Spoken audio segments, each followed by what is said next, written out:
खौफनाक स्कूल। ये वाक़या मेरे साथ चंद साल पहले पेश आया। मेरे स्कूल के फाइनल एग्ज़ाम्स होने वाले थे। फाइनल एग्ज़ाम्स की वजह से स्कूल ने ये फैसिलिटी प्रोवाइड की थी कि स्टूडेंट्स स्कूल टाइम के अलावा भी लाइब्रेरी में आकर आराम से स्टडीज़ कर सकते हैं ताकि वो अपने एग्ज़ाम्स की प्रिपरेशन अच्छे से कर सकें।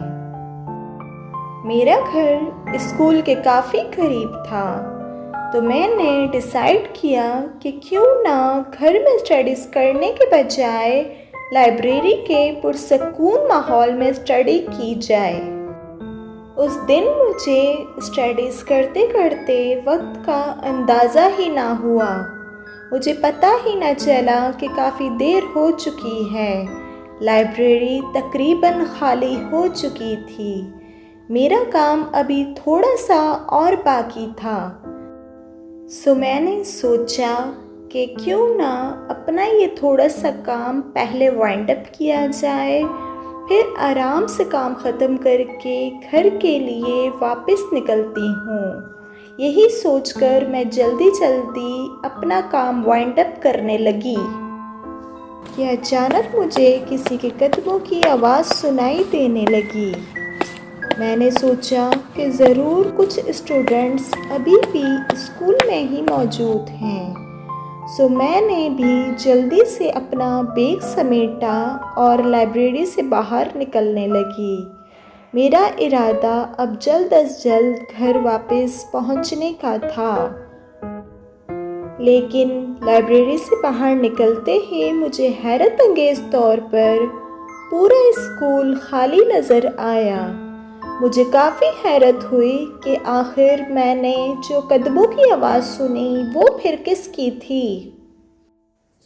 मैं कुछ देर रुककर इधर से उधर देखने लगी।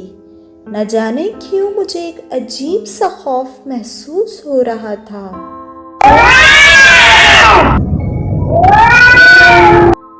बिल्ली की इस अचानक आवाज़ ने मुझे और भी ज़्यादा खौफ में मुब्तला कर दिया। बहरहाल मैं तेज़ तेज़ कदम उठाती हुई स्कूल के मेन गेट की जानिब बढ़ने लगी।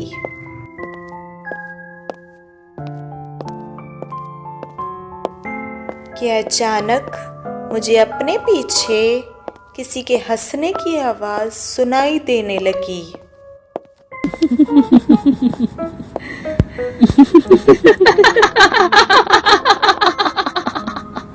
लेकिन मेरी हिम्मत ही ना हो सकी कि मैं पलट के देख सकूं कि आखिर वहाँ कौन है। मैं बस तेज़ तेज़ कदम उठाती हुई स्कूल के मेन गेट को क्रॉस कर गई। स्कूल के मेन गेट से बाहर निकलते ही मुझे चारों तरफ सन्नाटा और खामोशी नज़र आई। कोई भी इंसान मुझे दूर दूर तक नज़र ना आ रहा था। कुछ दूर जाने के बाद मुझे ऐसा लगा जैसे कोई मेरा मुसलसल पीछा कर रहा है। फिर अचानक मुझे वही खौफनाक हंसी दोबारा सुनाई देने लगी।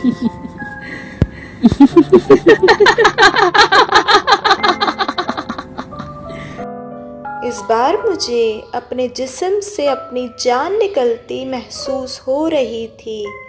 इस कदर खौफ महसूस हो रहा था कि मैं लफ्ज़ों में बयान नहीं कर सकती।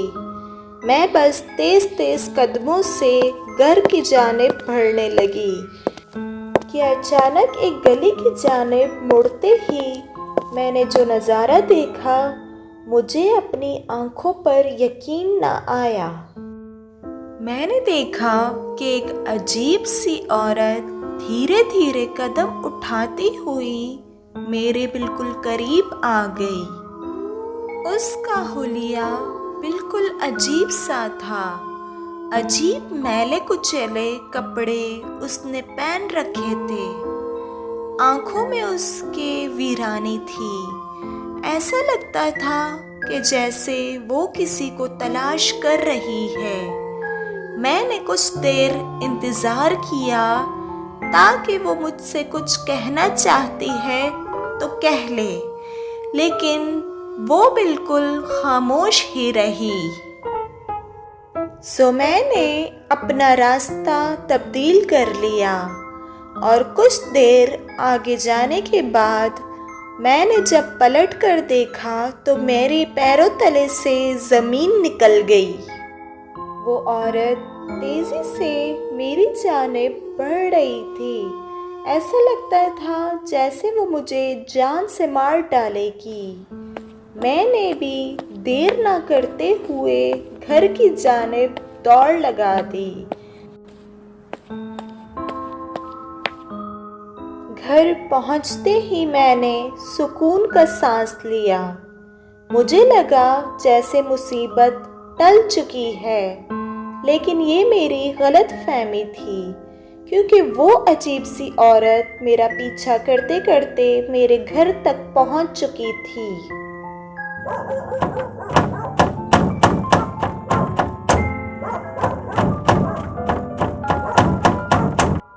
वो औरत कुछ देर तक मुसलसल दरवाज़ा बजाती रही।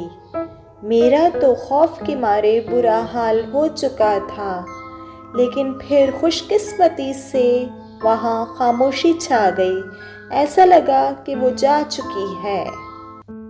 वो पूरी रात मैंने शदीद खौफ में मुब्तला होकर गुजारी।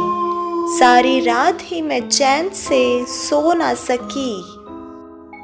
अगले दिन मेरी बेस्ट फ्रेंड मुझसे मिलने आई तो मैंने उससे अपने साथ गुजरा ये अजीब सा खौफनाक वाक़या कह सुनाया।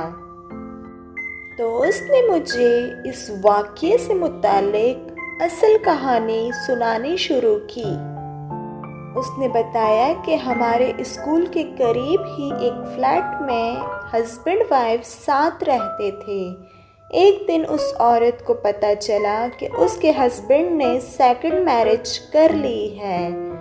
वो इस सदमे को बर्दाश्त न कर सकी। उसके हस्बैंड ने उसे घर से भी निकाल दिया। वो अपने हस्बैंड की बेवफाई बर्दाश्त न कर सकी और आखिरकार उसने अपनी जान ले ली। वहाँ के मकामी लोगों का ये मानना है कि उस औरत की रूह उन्हीं गलियों में भटकती रहती है। वो अपने शौहर को तलाश कर रही है ताकि उसका शौहर जैसे ही उसे मिल जाए वो उससे अपनी बेवफाई का बदला ले सके। और अक्सर औकात वहाँ कोई भी इंसान रात को देर से गुजरता है तो उस औरत की रूह उसे ज़रूर नज़र आती है, लेकिन वो किसी को कभी भी नुकसान नहीं पहुंचाती।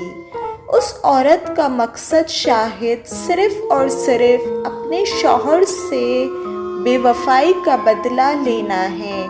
इसलिए वो उन्हीं गलियों में भटक रही है ताकि वो अपने शौहर को ढूंढकर उसे सज़ा दे सके।